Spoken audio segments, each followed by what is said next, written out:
lawyer, someone who has monitored, studied, understood our electoral jurisprudence. What do you make of the Supreme Court judgment, the outcome, the affirmation of BOLA Tinubu's election? Well, no doubt the judgment of the Supreme Court ascended the electoral contestation as far as the presidential election conducted in February this year is concerned. But for sure, it is not a judicial endorsement of the conduct of the election by INEC. And what Okay, yes, Nigerians, top of the moment to you from wherever you are joining us from. My name is Comrade Lamte Oriahi, and I'm glad to welcome you to the Comrade Show. Supreme Court judgment, and of course, the impact of the judgment on Nigeria and Nigerians. Everybody's aware that Bola Ahmed Tinubu has been confirmed by the Supreme Court, and of course, Nigerians are reacting to this. And we are going to be looking at aspects of this to help deepen our democracy. It's been a long road. We had the elections on the 25th of February, and the matter has been concluded. Bola Ahmed Tinubu has been confirmed as Mr. President of Nigeria. And of course, there's been reactions here and there. To help us, take a look at aspects of the judgment, we have our regular face in the house. The Doctor of Letters is here, Dr. Tony Agbonsewafe. Don't forget, he is a comrade. Dr. Agbons, welcome to the program, sir. Thank you very much. You are sparkling today, Comrade Lamte Oriahi. Viewers of the Comrade Show, very good evening to you. I'm happy last Sunday of the month of October. Thanks for joining us today.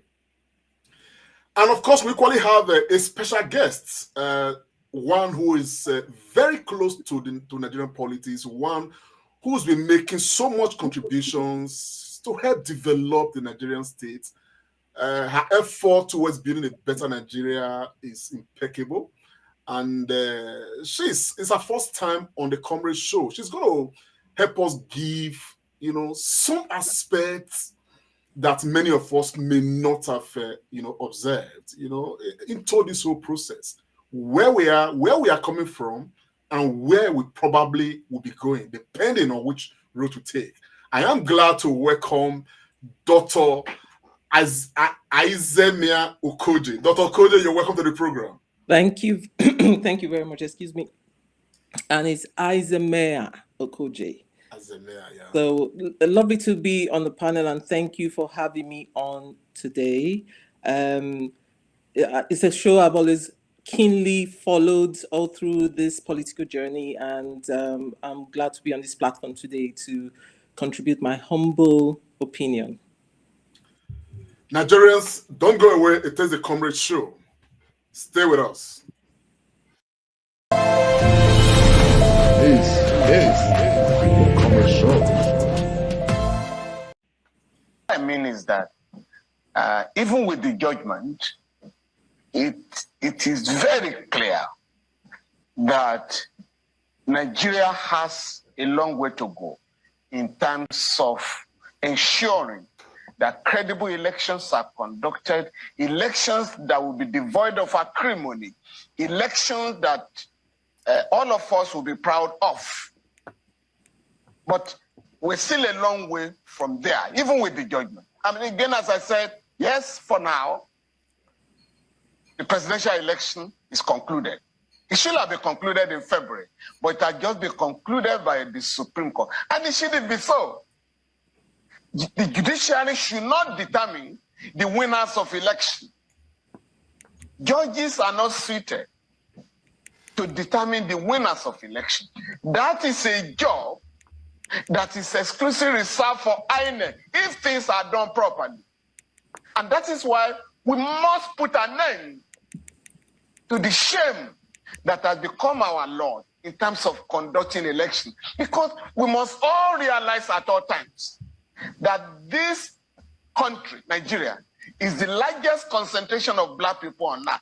And we therefore have a greater responsibility to put our house in order so that Black people will not be insulted all over the world. And it doesn't take so much to conduct good elections if members of the political class are honest and dedicated to the conduct of transparent election. But that is not there. And what has worsened the occasion is the culture of impunity. All those who were arrested for mismanaging the last elections, thugs, including those who were armed, those who were caught with thousands of dollars or naira or millions of naira, have been let off the hook. And so it's business as usual. We are simply waiting for the next election. Once Dr. Koje, business as usual, simply waiting for the next election. How do you react to Femi Falana on this? To be honest, I'm a bit numb after the Supreme Court judgment, and he has actually encapsulated all that I thought as well after the judgment came out. Like when you really just don't see the next step in your vision, because you're at that point where you're so numb from the unbelievable impunity that you've just literally witnessed. It's paralyzing. I'm an optimist, and I always try to look for solutions in any situation that arises as a problem. But as it stands right now, I can't really see the next step clearly. It's like there's a big fog in my vision. I just can't believe what has happened. I just can't. Well, to be honest, it's not like I didn't expect it. I just didn't think that it would be so, brazen and so shamelessly done as well. But if you look at because I was listening to Arise News and Ruben Abati's analysis of the judgment and all of that, they kept on using technicalities to dismiss the appellant's objections to the appeal court's judgment. And I feel like there was so much sensation about this whole election appeal process that people were forgetting to dot their I's and cross their T's. And I think we're a bit blindsided by the popular objection from the masses and emotions that they cut these counsels out on cheap points. And they dismissed their appeal. And then they threw the book back at them because some of them didn't follow the exact, protocol as advised by the books. That being said, there's no justice here. There's no equity here. There's no justice here. The courts shouldn't determine the outcome of an election. The legislative, executive, and the judiciary arm of government are supposed to be highly independent, mutually exclusive of each other. But then, the way it seems now in Nigeria is like the judiciary is subject to any government in power. It's like they've taken away, they feel like the boss boys of the three arms of government. They feel like the least important. They have to do the bidding of the executives. Why? They had the right to do the right thing, popular or not. They had the right to do so, but they chose not to do so. And now we're all going to have to live with the consequences of their decisions. And I hope they go to bed with a clear conscience, because if they don't, they will have pins and needles as pillows. Thank you very much, Dr. Koje. Dr. Agbonsa, I want to come to you very quickly. Shortly after the judgment, of course, as you would expect, the PDP released, some statements, and of course, some, members of the PDP equally spoke, expressed their disappointment in the judgment, even though they agree with the judgment. The same thing we have from the labor, from the labor guys. Mr. President was happy, celebrating, if you may. And I just want to play this excerpt from, Nigerians, those loyal to Mr. President, going to see Mr. President, congratulating Mr. President, and just. Thank you, sir. Congratulations, Your Excellency. Your job is secured. Stop. Your job is secured. Congratulations, Your Excellency. Dr. Agbons, Ajuri, your job is secured from Mr. President. Your job is secured. Everybody's job is secured. BOLA Tinubu has been affirmed president of Nigeria. What happens from here? Let me smile a bit. Comrade, thank you very much. That clip you just played now, towards the end, there was a gentleman there who was saying, very sarcastically as well, let the president breathe. From the popular let the poor breathe statement of Bola Tinubu just before the swearing in. My brother and my dear sister here, what can we say? I had to search the archives, and I saw this quote. I think I put it on my WhatsApp status during the week. The quote from Anne Rond, who said that when you see that your law does not protect you from corrupt men, but your law protects your corrupt men from you, then you know that your nation is doomed. That's that quotation from that writer. As a Nigerian, and also towing the line of Dr. Okoje, I believe so much in Project Nigeria. And I know we all believe, many of us believed, and that was why we keep saying that things must be done right in Nigeria. But what we have just seen from the Presidential Election Petition Tribunal to the Supreme Court, a judgment that was meant to be given on the 2nd of November, then with abracadabra, they just, for fear of some documents that were going to be released from somewhere, they just drew the time back and they hurriedly just gave the judgment, which for many of us, we're not surprised anyway. Because I have said that it was 99.9% what happened on the 26th was going to happen. Yeah. So what happened is that the law was just thrown away on the altar of, the kitchen of technicality. There's one cartoon somebody drew. I really love it. And it summarizes where we are.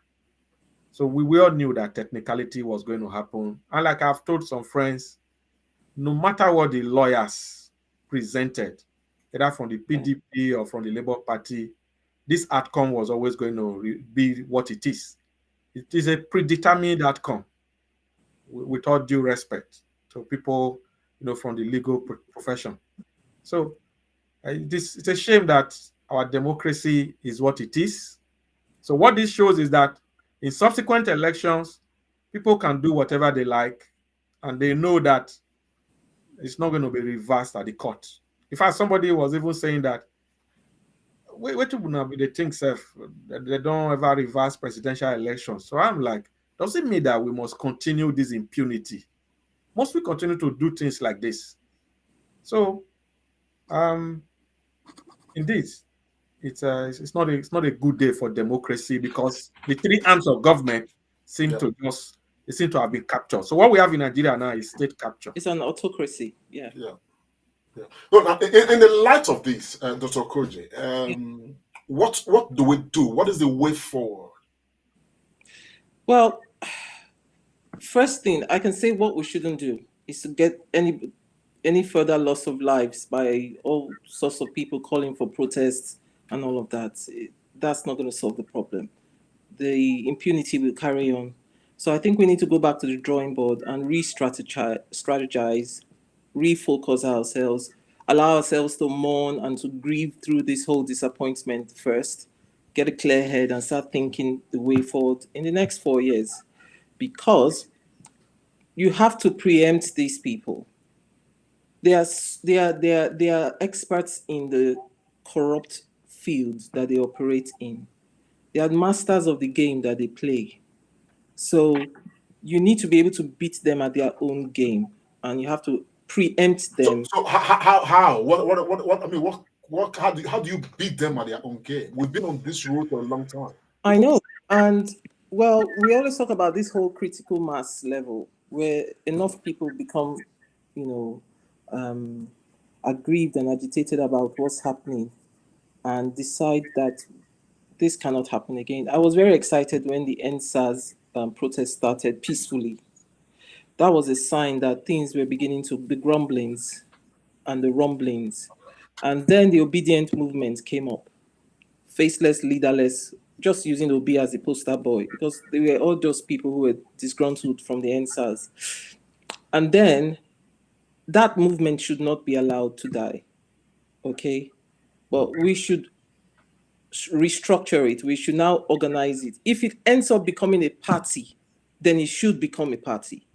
Because what we have on ground now, they are not parties. They are just one party. It's a one-party state in Nigeria. They're all similar people doing the same thing. They have the same, they operate under the same paradigm.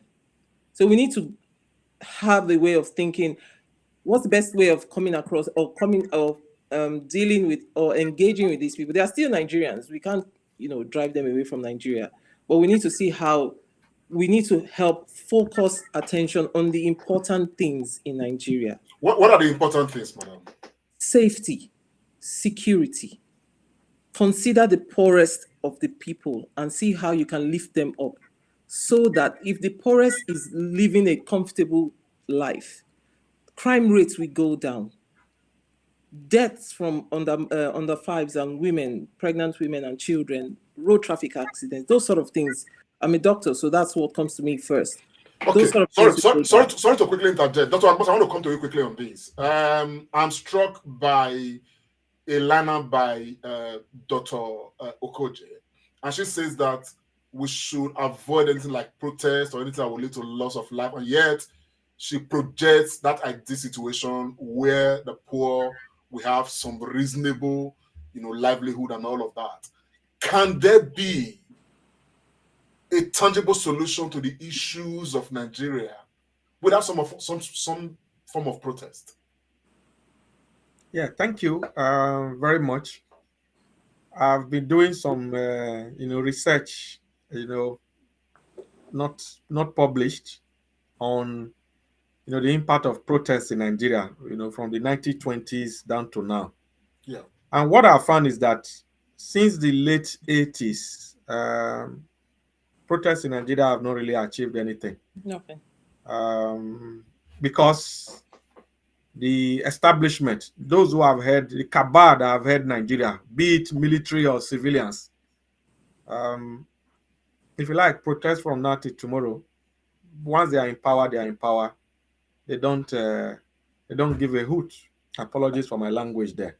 So, for me, I believe our approach should be what the Indians did. It was kind of civil disobedience, peaceful ways of doing things. I know many people they may give me stick for this, but that is the truth. Because you saw even with the NSAS, a lot of people were killed. Till today, the government is still denying it.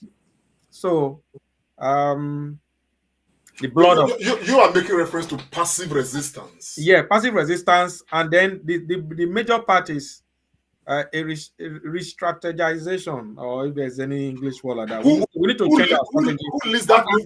I'm coming. And like Dr. Okoje said, I was able talking with some people. People mix things up. A lot of us who believe in the obedient movement. We are not members of. I'm not a member of the Labour Party, and I've said this so many times. I've written about this so many times. I'm not a member of the Labour Party, but I'm an obedient person because I believe that a new Nigeria is what we want, not the way it is now. Nigeria, the way it is now. Okay, 7 presidents, Nigeria, it will still fail. So, except that country is reset, and for me, the vehicle to reset Nigeria that we all wish for is through the obedient movement, a new way of doing things, not business as usual. You see what is happening now? SUV, prayers in mailboxes. So it's just still the same thing. Borrowing, floating the naira, subsidy removed, subsidy is not removed, still being paid through the back door, those kind of things. Giving positions for patronage. And so it's the same. It's the same thing that is being done since the last 8 years. Saying the same. So we need that change. And I must say this, as difficult as what the Supreme Court, what the appeal tribunal, what INEC did, I think the obedient movement should not disintegrate. It should start preparing for the next election cycle if we really want to, keep Nigeria going.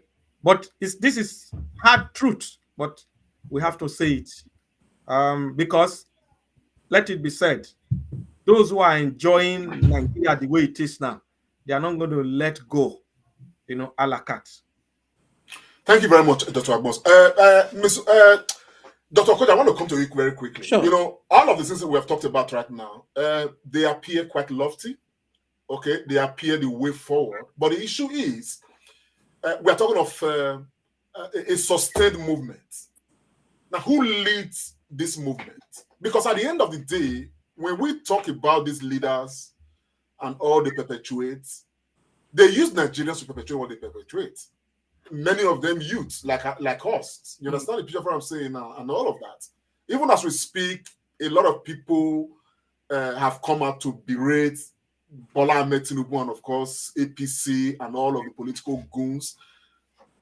But while they do that, you have quite a number of people who show strong support, who are arguing with people like you every day on social media space, everywhere, pre-singing, BOLA Ahmed Tinubu, pre-singing the APC, pre-singing what probably the whole world, will probably say this is not right. And yet we are all within the same, Nigerian circle. So who's going to lead this movement or sustain this movement? Well, I kind of think that it's not a very easy question to answer, which is why I said we all need to just step back a little bit and just breathe and, go through the stages of this whole disappointment. And then we start thinking and re-strategizing, because the obedient movement has to be a people-oriented movement. It cannot be about one person anymore. Otherwise, we will end up in the same situation again. So I would much rather a group of leaders than one leader in the obedience movement. So we probably need to coordinate ourselves across the nation, region by region. Okay. And it was not thought possible that this sort of movement could ever happen in Nigeria. So I won't completely lose hope in Nigeria. I never thought I would see a day where people would gather themselves together, genuinely wanting the betterment of Nigeria, and just giving themselves the name obedience. These people they are all disgruntled people. And those of us in the diaspora have a huge role to play as well, because we are out of the actual, day-to-day experiences in Nigeria. But we have we have families and friends who live in there. So we know the pain that they experience, but we are in a position where we can actually have an objective view as well, because we are out of the extreme hardship that is going on in the country. So, like they did in China, when the opium triads and the rest of them were ruling, the Chinese were in the doldrums and the quadrums of poverty. They were not regarded as anything. Then they started educating themselves. They started using this whole system the Igbos use for apprenticeship, and they started helping each other. One person goes, educates himself, brings 6 other people, educate them, then they go back home. Okay, and very soon the technocrats took over in China. There was enough mass for them to take over and turn the whole nation around. Africa has got the mass. We just need that final enzyme that stimulates it. And I think from now, it is so obvious now that the corruption in Nigeria is not hidden, it's open. It's open. It's a way of life. It's a way of life, and it's affecting the reputation of those of us who live abroad or in the diaspora as well. Okay? So Nigeria is in our hearts, always. But I wouldn't want any disrespect to any fellow Nigerian in the diaspora, because Nigeria is Nigeria. It's your home. Yes, we cannot give up on Nigeria. We cannot allow them to continue. They'll burn themselves out eventually. One day, crude oil is not going to be the currency of the world anymore. Technology is taking over. Yeah. Brain power is taking over. Let's build ourselves up. Let's use our brain power. One day, that oil is not going to be fancy anymore. People are driving electric cars. Very soon, crude oil will not become what it is anymore. What are you going to do? All they know is to steal the money from crude oil, steal the money that's been sent into the country from borrowing. They have no idea as to what to do. I would have preferred a situation where, as it is, as it stands, let's hope that we can get them to at least do the basic things for the people. Just the basics. Just fix the roads that can cause even them to have accidents. Just equip some of these hospitals so that even when it's not possible to fly them abroad, they can get some basic life support and care before they can get into the plane to fly them abroad. Let's just give light. Let's just give a little bit. We're not asking for too much, just the basics to the people. It is what it is. It is a 4-year system of corruption, another system of corruption. But we can only pray that they can give us the little things that will help make life a little bit more bearable for the people. Nigerians are very good at telling you what the problem is, but they don't ever want to act on the solution.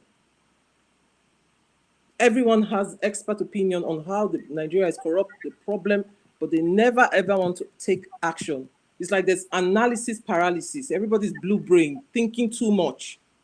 But when it's time to act, they all become paralyzed. They start overthinking things.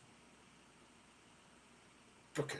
Thank you very much. Dr. Agbons, definitely we cannot divorce Obi, Peter Gregory Obi, from the obedient movement, because he is the rallying point, so to speak.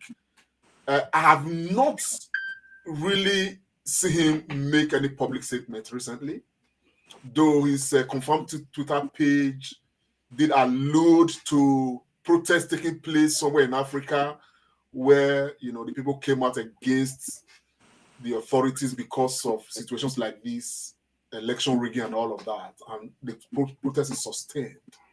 What do you think should be the role of Peter Gregory Obi right now in Nigeria? Yeah, thank you, comrade, for that question. I don't want to entirely say maybe you are just talking of Peter Obi directly, but I think immediately after the Supreme Court judgment, the Labour Party, through its chairman, had a press conference. Yes. Where they gave their their own side, and they spoke to Nigerians. I think just to continue the tangent of thought which Dr. Okoje have put on the table. We can't stop right now. I think a lot of people are really taken aback as what has happened. We can't stop. Like I said, this cabal in power. You remember how long it took, to take the military out.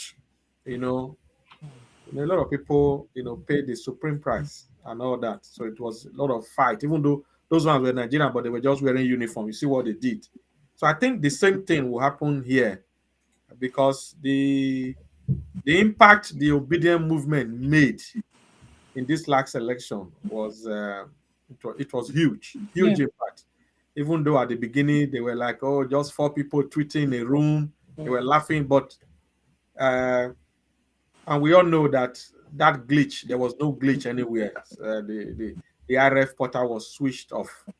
And I think one thing we need to also, at least for those who are, maybe at the top echelon of the obedient movement, maybe people like Peter Obi, Dr. Patu Tomi, Professor Patu Tomi, and others, you have to find a way, to grow this obedient movement to a political party. Yeah. Because when I look at the Labour Party, with all due respect, as presently constituted, there are a lot of things going on there, across the country. They don't seem to be any seriousness. So if they're going to be a party that's going to come out from the obedient movement, I'll probably prefer that. So that is one angle that must be really looked at. So that dynamics must be pursued and try to see. I think Dr. Koje mentioned it as well.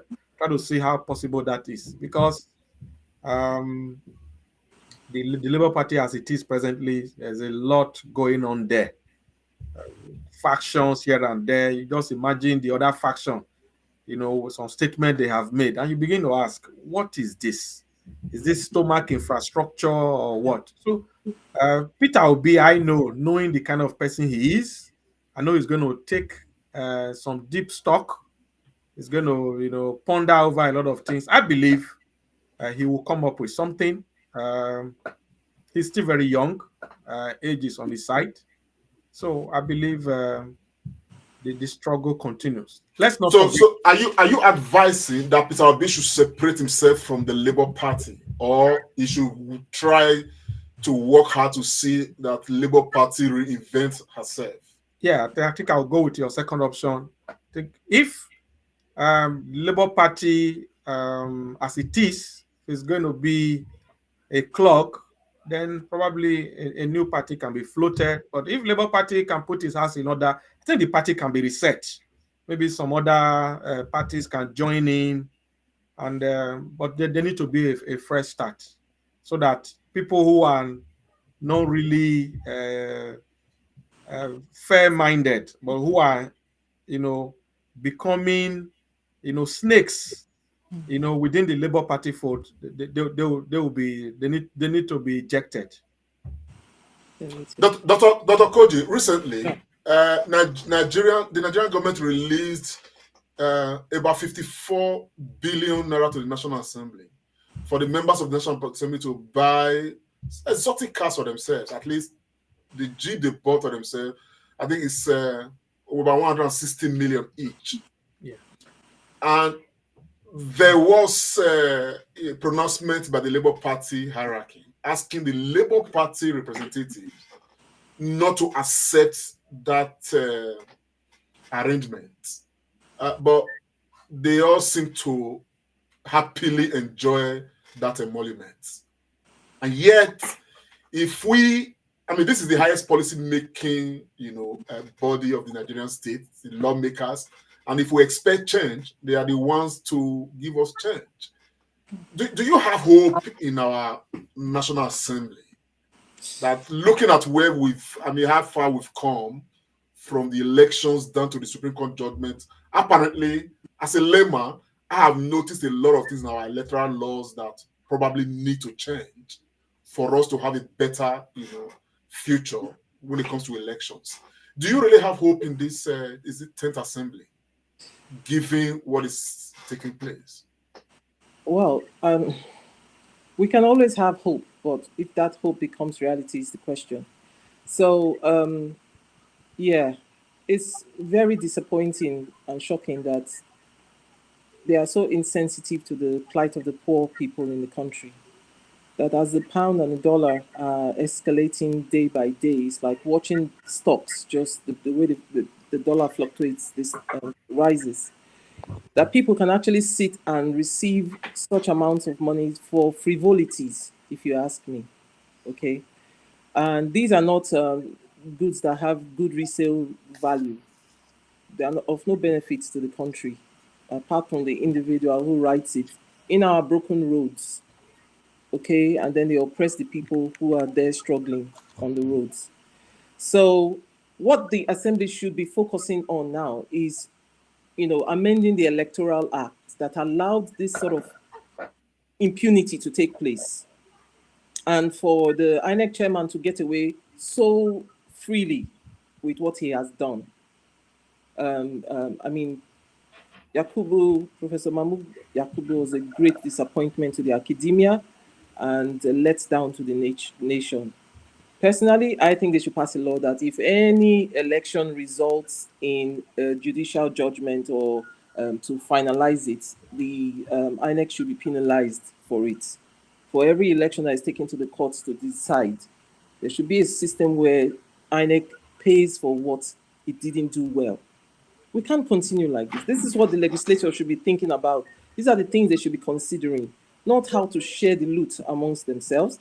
And Labour Party, this was my greatest fear, that if Peter Obi doesn't get to the top, these people who entered those places on the back going at the goodwill of Peter Obi will lose control. They will buy them over, and they have done so. They are not representing Labour, they are representing themselves. Some of them didn't even campaign. Yeah.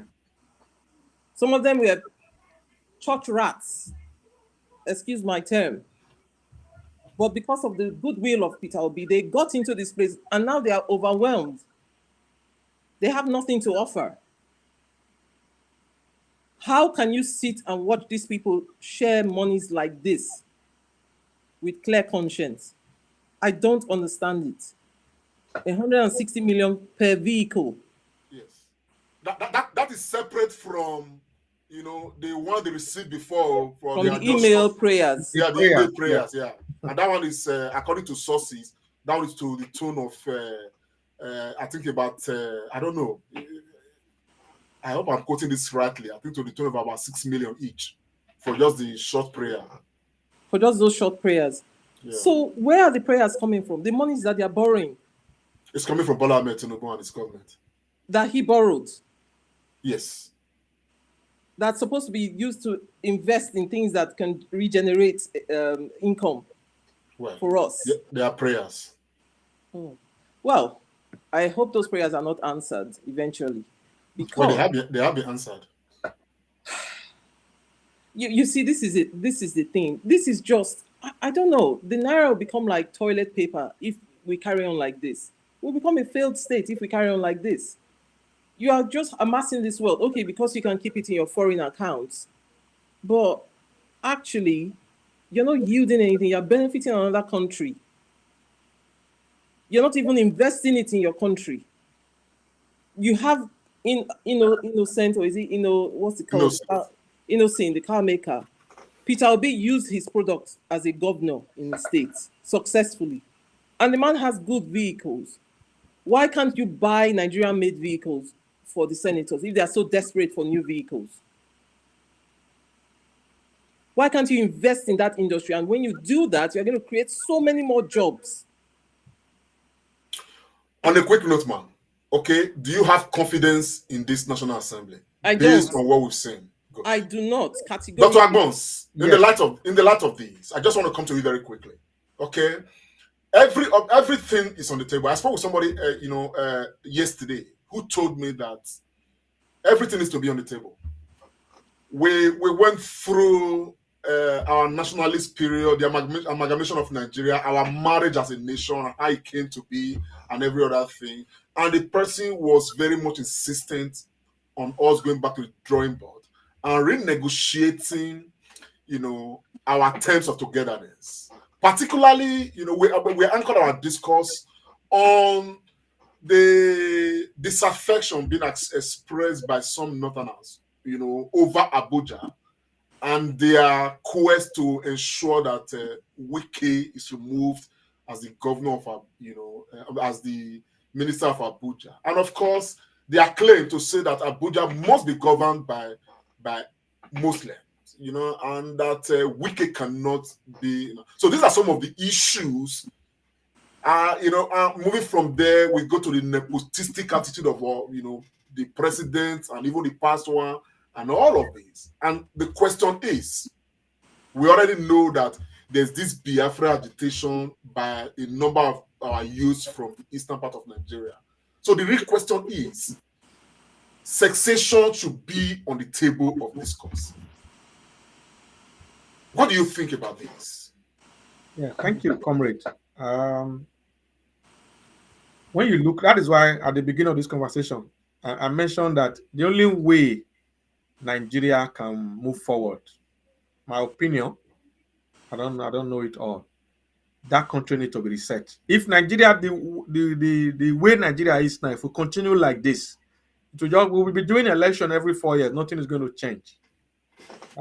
Before now, we've talked about restructuring the country, making the state, you know, viable, the state working. Because at the end of the day, when you look at Nigeria, the whole attention is on Abuja presidency. So then you also ask yourself, what are the governors? What are they doing in the 36 states? And even in the 37, the new 37 states now, which is Abuja, if we go by the judgment that we have recently got from the 2 courts. So that is there. The way the country is now, we have a Supreme Lord in Abuja, who is always the president. Everybody buying to that human being. In fact, people have said, political experts have said that the Nigerian president is the most powerful man on the planet. So much powers in one office. We look at the constitution. How do we make the state to become, you know, truly what they should be? Nigeria at the moment, we are not practicing a federal system. We are practicing a unitary federalism, which is wrong. Is that America will borrow their system? Is that how they are running their country? Even Ghana here, our neighbors in West Africa, is that how they do their presidential system? So Nigeria, we have a way of bastardizing. Nigeria have bastardized the presidential system of government. This is not how it is done in other places who do presidential system. So the country, first of all, Nigeria need to reset. So there's so much power at the center. So this federal system must be a federal system. Otherwise, if Nigeria is not reset, agitation, like you mentioned, is already in the east with IPOB. We have the Yoruba Nation, which Oloye Sunday Igboho was leading. We have the Middle Belt.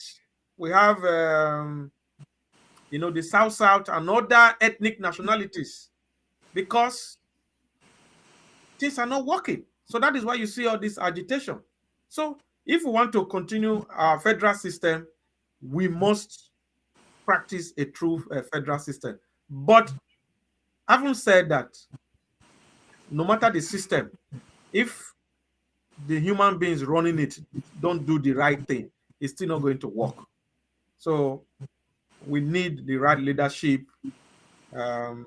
starting from this presidential level. I believe that if we get good leadership at the presidential level, it will trickle down, and things will change in Nigeria.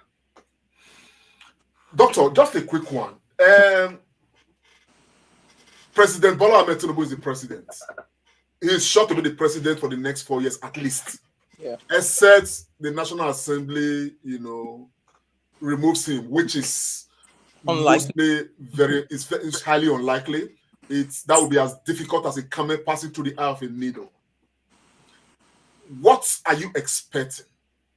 Are we hoping that under Bola Ahmed Tinubu that Nigeria is going to be a better state? Well, he seems to think he can make a difference, and he actually believes that he can do so, and the people around him think that he can. I don't, but He is the president, so we just have to see him play himself out. Like former President Buhari played himself out and ended up doing nothing. Was a pure dog in a manger. Yeah. So, but in terms of Tinubu, I do agree. I'm not a fan of Tinubu at all. But when Tinubu was the governor of Lagos State, I know there was a lot of underhanded things going on, but he was impactful. Let us be fair as well. He was impactful in Lagos in some ways.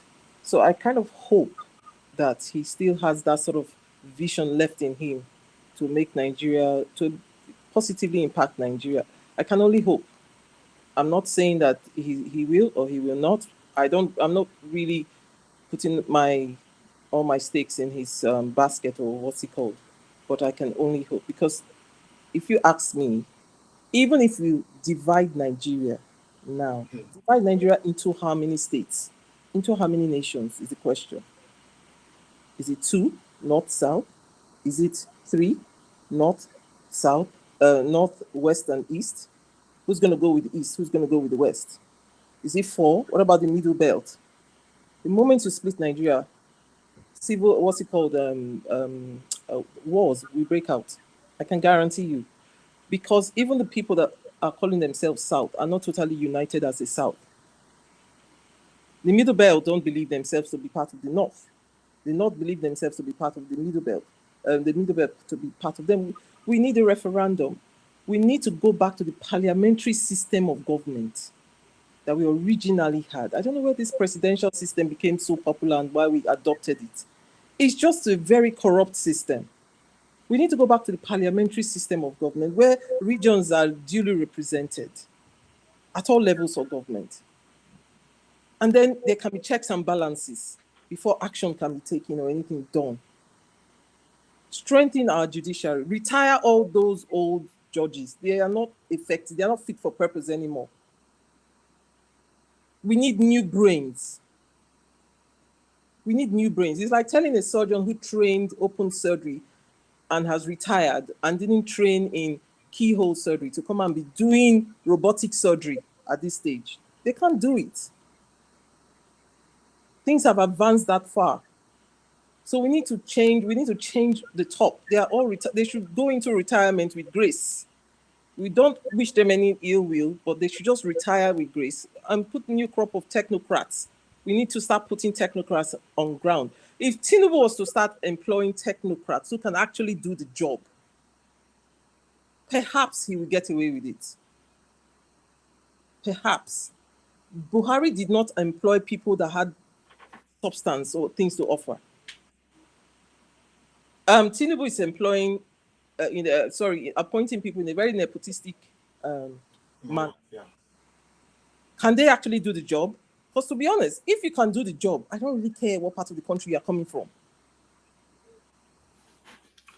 As long as you can do the job and save and deliver whatever it is you're supposed to be delivering to the people. But all of them now are boss boys to Tinubu, and they will do his bidding. We can only pray that he has a good day and wants good things to happen to the nation. Because at this point, we are in an autocracy. Okay, thank you. Dr. Adbons, I just want to put the same question to you, but in a different way. Tinubu has been president now for 5 months, since May 29th. This is come to the end of October. How would you assess his government so far? And based on your assessment, how much hope do you have for the future under BOLA Tinubu? Thank you, comrade. Today is 29th October. He was sworn in on 29th May. So that makes it exactly 5 months he has been in the saddle. Yes. And I will tell you that what we've had is a government of sensationalism. Oh, student loan. With Afrexim Bank, $3 million. India, investors are bringing in over $400 billion to the Nigerian economy and ringing the bell at the New York Stock Exchange. So it's just been sensational, and nothing to really show. I know some, hardened supporters of Bola Tinubu will say, oh, the court case and all that. And then you look at the appointment. Oh, the president is a head hunter. He's going to get some of the best hands, the best brains. And then you look at a bloated Federal Executive Council, 48 ministers, the highest that has ever been. In these hard times, when Nigerians can barely eke out a meal a day, people are on 011, 101, 001 as a meal formula. So what exactly are we talking about? So you look at the ministers, apart from maybe about 4 or 5, the others are just a political patronage. So the appointment was just made, to service the boys, reward them for their support. And those who couldn't get ministerial, they are in a senior special assistant. Some of them have been given board to lead. And so all the appointment, they are not eliciting joy. There's no joy at all anywhere. So for me, just like Dr. Koji said just now, we just hope that for the sake of the citizens, people of Nigeria, that things will just go forward a bit. We just hope. But these 5 months, I must tell you, people are reeling. A lot of Nigerians are in pain. Cost of living is skyrocketing, and there's no end in sight. In fact, somebody was sending me a message just before we went on this program that a bag of rice now is about 60,000 naira. It's been. Yeah, somebody sent me that message. So, and other things, people are really, hard hit, and we see that productive activities, nothing is happening. Diesel is more than 1,000 naira, and Nigeria economy is powered by diesel for generators. So a lot of companies, in fact, the Manufacturer Association of Nigeria, they cried out last week to say companies are going to be folding up, and if they fold up, people are going to lose their jobs. New companies are not coming up.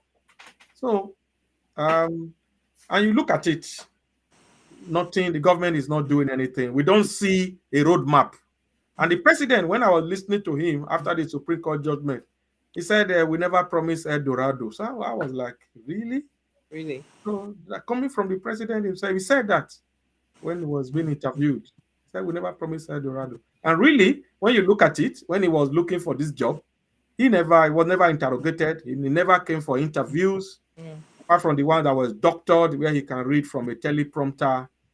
He never attended any of the town hall interviews where, he will be asked questions maybe by the people or journalists, apart from the one that they organized themselves, where he will just say the same thing: prosperity, diversity, Renewed hope. development of the country, renewed hope. So just saying the same thing. We are all from the same parents. We live in the same house, but in different rooms. So that same rhetoric and narrative. So it's a joke. Dr. Koji, Nigerians are very angry. Yeah. I'm asking you this question like in a different way. People are really angry. The Benin man says, Edo human, which simply means that the Edo people may not go hold a meeting, but the same thing is in their minds. And when they are reacting, they react to that which they have in mind. And eventually you find out that everybody's reacting to the same thing, but they have actually not held a meeting anywhere. It's the same thing with Nigeria right now. Majority of Nigerians are very angry. They're upset. They know that, they've been shortchanged. They know that they've been misled. How do you think people should channel their anger right now? Because like Dr. Agbon said, people are hungry.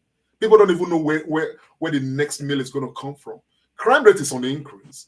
And all of this they are not happening by accident. They are happening because, as a result of the consequences of the policies of government. That's why they are happening. And people know where the problem is from. So what do you think? And how do you think Nigerians right now should channel their anger? Because at the end of the day, the people in the National Assembly, they are from different constituencies across this country. Their constituents, they are very angry.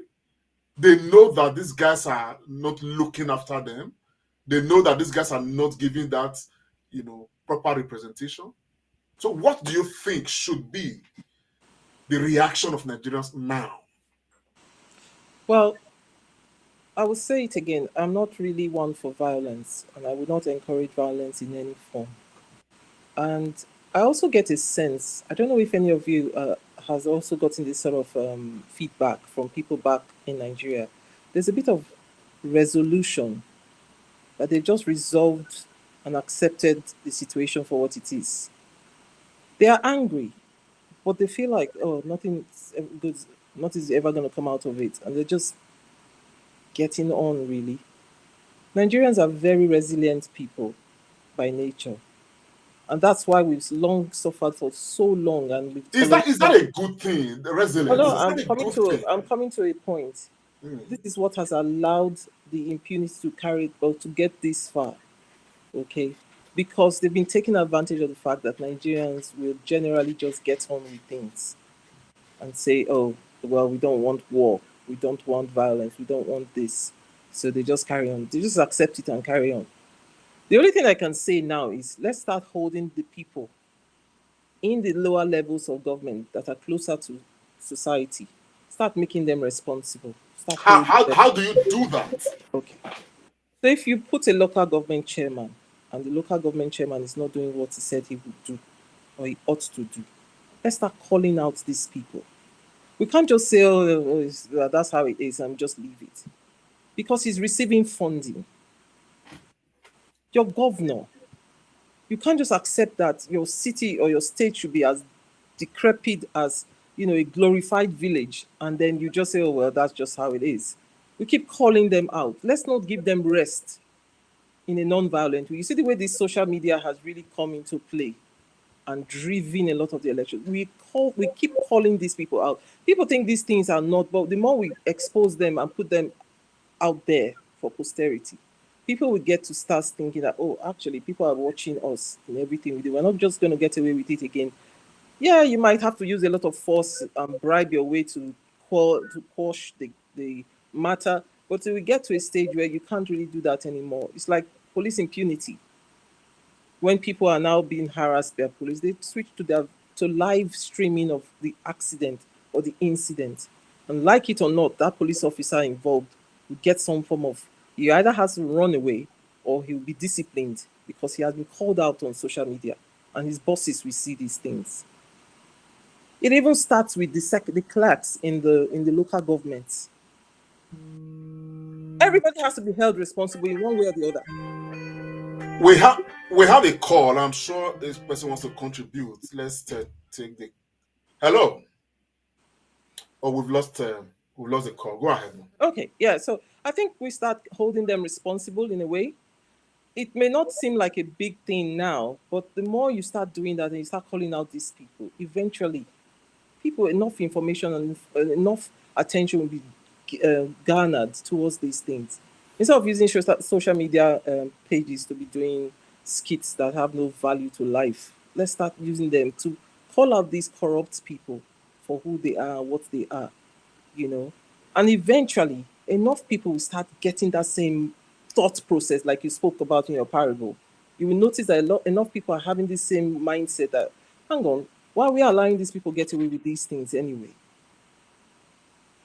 It will now cost them so much to get away with it eventually that, like it or not, some degree of change will start taking place. And the people themselves in Nigeria, we also need to think about what we really want as a people. These leaders are coming from a crop of people. The masses themselves are producing this sort of people. So what are we doing? What are the fundamentals of our society? Good, man. In the light of what are we doing, I want to quickly just throw this in. Dr. Adbones, in the light of what are we doing? Well, it may seem, as we are talking right now, it may seem like it is just President Bola Ahmed Tinubu, the presidency and APC. A couple of months ago, less than 2 months ago, we saw a wishy-washy selection in the name of election in Edo State. That was not done by Bola Ahmed Tinubu. Exactly. It was not a product of the Supreme Court. No. We saw, something that was even worse than the presidential election, that we saw that we are discussing right now. Apparently, everywhere you turn, as far as Nigeria is concerned, corruption has been written deeply into the blood of the average Nigerian. People are expressing anger right now with the Supreme Court judgment and with the presidency. Many of them have connived with their state or local government, chairman or state governors to rob their locals of their rights. At that level, it suits them. At the presidential level, it does not suit them, so they cry out. So, Dr. Agbons, how do we resolve these myriad of issues that are plaguing us? And I want you to answer that, first and foremost, establishing that the problem is not just about the presidency. Establishing that this is a Nigerian problem. Now, how do we deal with this Nigerian problem? Thank you, comrade, and thank you, Dr. Koje, for laying, the foundation for this question that comrade just raised. I already said that our country needs a reset, and I'm going to chip in this, Bini parable as well. Edo where I've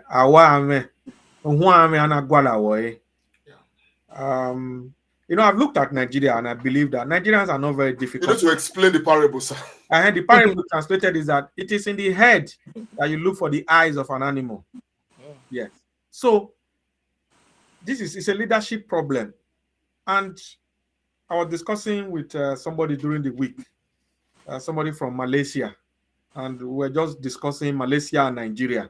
And he told me so many things about his country. It is leadership. Dr. Okoje talked about China just now. It is leadership. When you look at United Arab Emirates, Saudi Arabia, I don't want to talk about UK and all it's leadership. So if we get it right at leadership, all other levels, they will take a cue. So from the federal to the state and then to the local government. Like the example you gave, comrade, with Edo State local government election. That is what happens in every state local government election. If there are 20 local governments, it's always 20 over 20. So we don't have democracy in local government in any state in Nigeria. It's the party where the governor comes from wins all the seats. So there's no democracy at that level.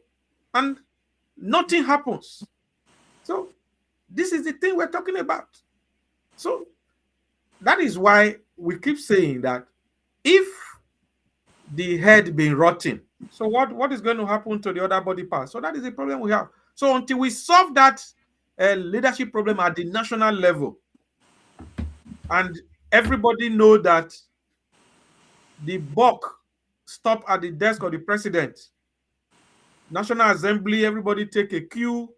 You don't have to bribe anybody. Because what I'm saying in Nigeria is that all our institutions, they have collapsed.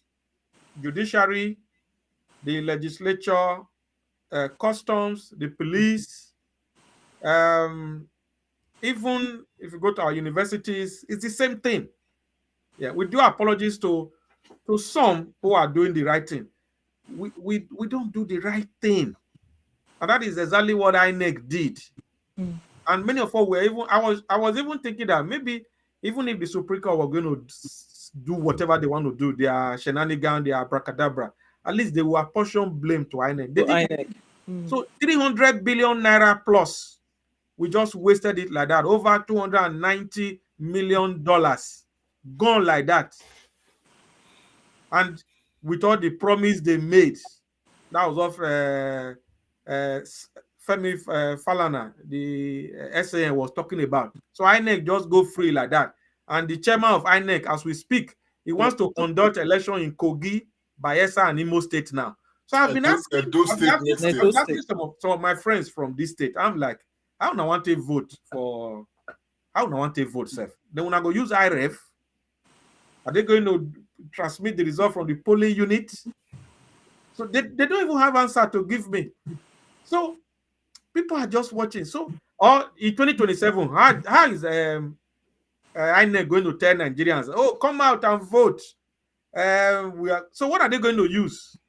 They want to use. Doctor, I'm sorry to interject. Just while you are, speaking to these, please, could you just add what do you think should be done by way of our electoral laws?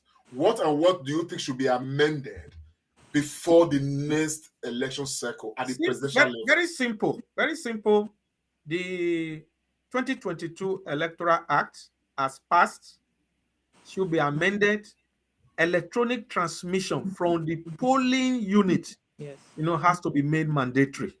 Or if they want to even put the word compulsory, I know they won't want to put the word compulsory there, but it has to be mandatory. They must. So any polling unit where they don't send the result, then that result cannot be valid, because it is human manipulation that got us to where we were.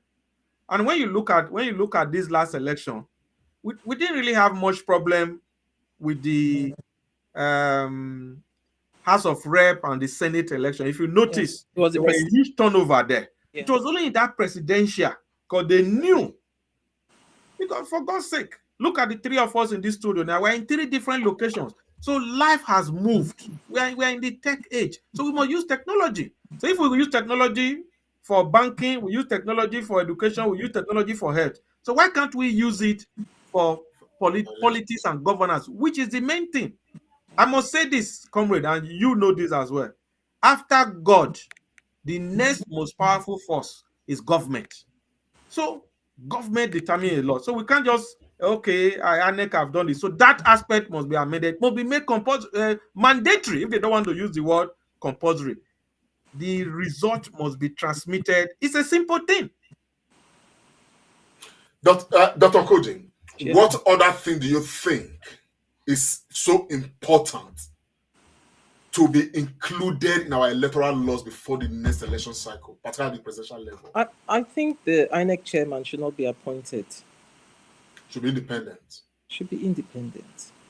These are people who have Appointed by the president, you mean? yes, Yes. appointed by the president. Sorry, it should be independent, and these are people who should go through rigorous processes of interviews and proof of capability. Credibility, integrity. Yeah, before and integrity, and people skilled in the art of leadership and the art of politics as well, because you should not know what people or what to anticipate from those who want to get into these places, and you should have checks and balances in a way to protect this INEC chairperson from undue influence by. Why should the INEC chairperson be having private meetings with a contestant in an election? That should be a no-no.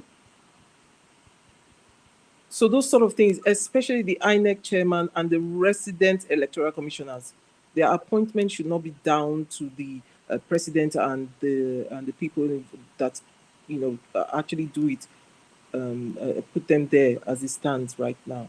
This is not fit for purpose. It's not sustainable. We can't, because the recs are just people who carry out the party in power's biddings as well. They have to be schooled. They have to be trained into becoming taking on these roles. It's too important for us to just allow anybody in there. Okay, it's like you wouldn't want a doctor. Again, I go back to medicine because that's where I'm from. You wouldn't want a doctor who's not been skilled in the art of taking out your appendix to do surgery on you. Of course. We need to get the right people into the right jobs. The electoral act as it stands is not fit for purpose. It costs too much, and there should be consequences if the election is not done or it has queries that has not. We have to now resort to the judiciary to solve. They were funded. They had everything at their disposal to do whatever they needed to do. The judiciary were not funded to do this. That's why they became what they became. So they need to change these laws to capture this, learn from what has happened now, and then tweak the laws to make sure certain standards are not negotiable in the Electoral Act. You need to get a truly independent INEC chairperson. His role should be sacrosanct, should be protected. The REC should be protected as well. That's what I think. And then there should be consequences and penalties for defaulting or flaunting these laws. That's what I think. There's more, but I mean, for now, this is what just comes to mind immediately. Thank you very much, Dr. Okoja. I equally think, just to add, I think you guys are very much in order. I agree with you guys, conscientiously. I equally think that there is the need to quickly establish, very importantly, so that people will not be, judges in their own courts. There is the need to conclude all litigations, on electoral matters before anybody is sworn in. Just imagine that Bola Ahmed Tinubu is at home, like, what's his name, Atiku Abubakar and Peter Obi, while all of these, electoral issues are in courts, you understand, until the final Supreme Court decision. I actually think that nobody should be sworn in. So as soon as, the final court has pronounced and made judgment before whoever is finally declared winner is sworn in, that may eventually help. Because at the end of the day, when somebody is sworn, like Bola Ahmed Tinubu, immediately was sworn in, he took a loan of about $800 million. He gave 35 billion to the judiciary. I mean, this is the judiciary that is going to determine, your continuing existence as president. You are giving them 35 billion, nothing explained. He gave, so much money to the National Assembly to equip their offices and all of those things. So at the end of the day, it was just political immorality from the very start to this moment. So I think that if we're able to achieve that, hopefully, people will, definitely look for a different strategy. It could be a strategy to appeal to the masses more and truly win the heart of the people, rather than planning to rig elections through different means. Like I said, I've told people this is what I believe in. I think that Bola Ahmed Tinubu was president of Nigeria at least 3 years ago. He didn't just become president right now. The man was president immediately. Buhari became president of Nigeria. Because everything that will make him president, somebody alleged that most of these Supreme Court justices, they were appointed under his recommendation. So what are you expecting? And all of that. So this is my own take. Well, thank you very much, guys. Fellow Nigerians, greetings to you all, and thanks for staying with us. It is the Comrade Show, and we've been looking at the Supreme Court judgment, which very many Nigerians, have not agreed with, do not agree with. But we've got to move on as a people. Of course, we've had intellectuals like, Comrade Dr. Tony Agbons and our sister, Dr. Azemia Aize, helping us look at these issues. Of course, we came to agree, from these brains that we need to avoid things that will throw us into violence. We need to look at what has happened, learn from them, amend our laws, so that we can correct the ills of today. We seem to equally agree that succession may not be a good option for Nigeria, because at the end of this, succession is going to, bring up and throw up a lot of issues. We equally, agreed that the issue with the presidency, with this election that took place in 2023 presidential election, is not just exclusive to the presidency or to Bola Ahmed Tinubu.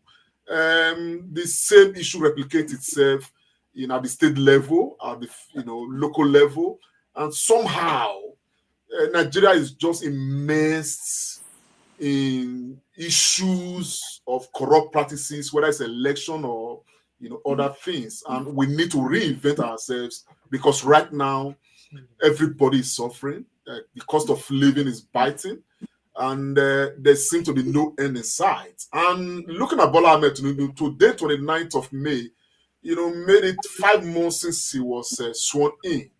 And looking at this last 5 months, it doesn't look like we have a new government in place because of the policies of government and implementation, which is not helping the states. And of course, the panelists have expressed hope that hopefully Bola Ahmed Tinubu will, of course, dispense policies that we, in the long run, help Nigerians. Well, that is on optimistic note. As for Nigerians that are angry, everybody is angry.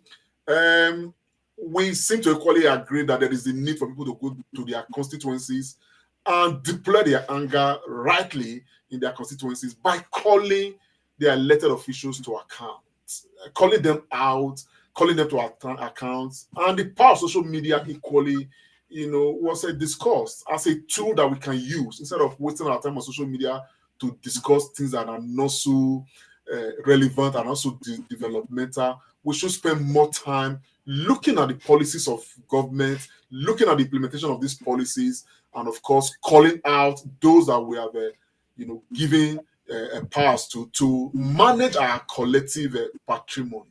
All of these things put together, hopefully, we may just be working towards a direction where we're going to get it right. But it remains to be seen what is going to happen. But in the meantime, I just want to appeal to everybody. If you are there, it is the Comedy Show. Share the broadcast. We will not stop right here. We have moved from litigations. We've now moved to agree. And of course, we've congratulated the president on this platform that is affirmed the president of Nigeria. We are not going to be critically looking at the policies of President BOLA Tinubu, looking at what his government is doing. And that's what our focus is going to be on. So please follow us on the Comedy Show. Stay with us. Share the broadcast as much as you possibly could, so that at the end of the day, as they say, knowledge is power.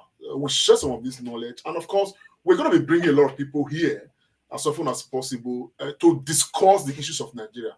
That way, possibly, we may just edge closer to a better nation. For us, that Nigeria must be a better nation is a task that must be done, and it behoves on all of us to do what we need to do. We cannot shy away. Dr. Isaac, let me thank you for being part of this broadcast. Thank you very much. Thank you very much. Comrade Comrade Dr. Tony Agbansebafe, thank you so very much, sir, for being part of the program today. Thank you, Comrade, for your encourage today. We missed Comrade Pharmacist Remiran on the show today. Dr. Isaac, I join comrades to greet you. Owese Kakabo. Thank you so much. Thank you so much. Yes, fellow Nigerians, said, like Dr. Tony Agbon said, Comrade Pharmacist is going to be joining us next week. Today is attending to some very serious matters of state, and hopefully he will bring word, to this table by next week Sunday. Don't forget to join us. Is the Comrade and Friends. Sunday next week we're going to be with you. And please, another reason why you should follow us, particularly looking at this time, looking at the Edo State governorship election of 2024. Very soon, we're going to be bringing the aspirants to this table to come and tell us what they have for us. All of this part of what we believe we'll be doing to help deepen our democratic process. It is a Comrade Show. My name is Comrade Lamte Oriaki, and I'm signing out. Bye for now. Bye.